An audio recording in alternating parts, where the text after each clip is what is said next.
Quand Paul parle de l'homme irrégénéré, l'opposant à l'homme spirituel, 1 Corinthiens 2,14, il l'appelle psychique ou animal, c'est-à-dire ne possédant que la vie naturelle. La vie de l'âme comprend toutes nos facultés morales et intellectuelles, même celles qui cherchent Dieu, mais qui le cherchent indépendamment du renouvellement de l'esprit divin. C'est parce que l'âme s'est placée sous le contrôle de la chair qu'il est dit de l'homme qu'il est devenu chair. L'homme n'est que chair. Genèse 6,3.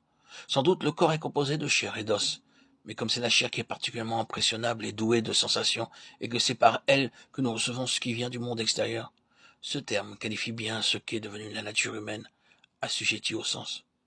Depuis que l'âme tout entière s'est placée sous la domination de la chair, l'Écriture parle de tous ses attributs comme n'étant que chair. Il y a donc une sagesse charnelle aussi bien qu'une sagesse spirituelle. 1 Corinthiens 2, 1 Colossiens 1, 9. Il y a aussi deux manières de servir Dieu. L'une se confie en la chair, se glorifie en la chair. L'autre le sert par l'esprit. Philippiens 3, 3. Galates 6, 13. Il y a de même une intelligence charnelle et une intelligence spirituelle. Colossiens 2, 18 à 9. Il y a également une volonté qui vient de la chair et une volonté qui vient de Dieu et qui agit par son esprit. Jean 1, 13, Philippiens 2, 13. Il y a enfin une adoration qui est la propre satisfaction de la chair parce qu'elle s'appuie sur ce que la chair peut faire. Colossiens 2, 18. Et il y a une adoration qui vient de Dieu et qui est en esprit.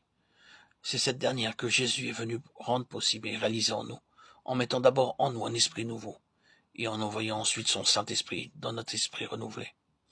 En esprit, en vérité. Cette adoration en esprit est aussi une adoration en vérité. Ces mots en vérité ne signifient pas avec droiture ou sincérité. Il y a là la même distinction à faire que pour les mots en esprit, qui ne signifient pas seulement un mouvement intérieur de l'intelligence s'élevant plus haut que les observances extérieures, mais qui expriment l'action de l'Esprit de Dieu, venant remplacer les facultés naturelles de l'homme. Tous les saints adorateurs de l'Ancien Testament savaient que Dieu demandait de droiture et vérité jusqu'au fond du cœur. Ils le cherchaient donc de tout leur cœur et avec droiture.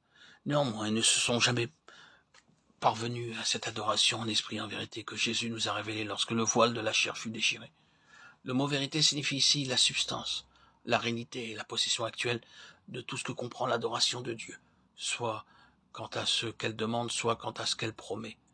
Jean parle de Jésus comme du Fils unique venu du Père, plein de grâce et de vérité. Après quoi, il ajoute, car la loi a été donnée par Moïse, mais la grâce et la vérité sont venues par Jésus-Christ. Jean 1, 14, 17.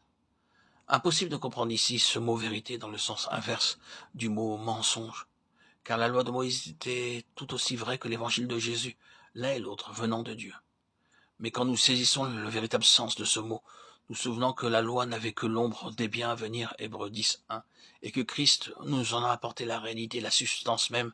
C'est en Christ que nous voyons la vérité, la réalité, la vie, l'amour et la puissance même de Dieu se donnant à nous.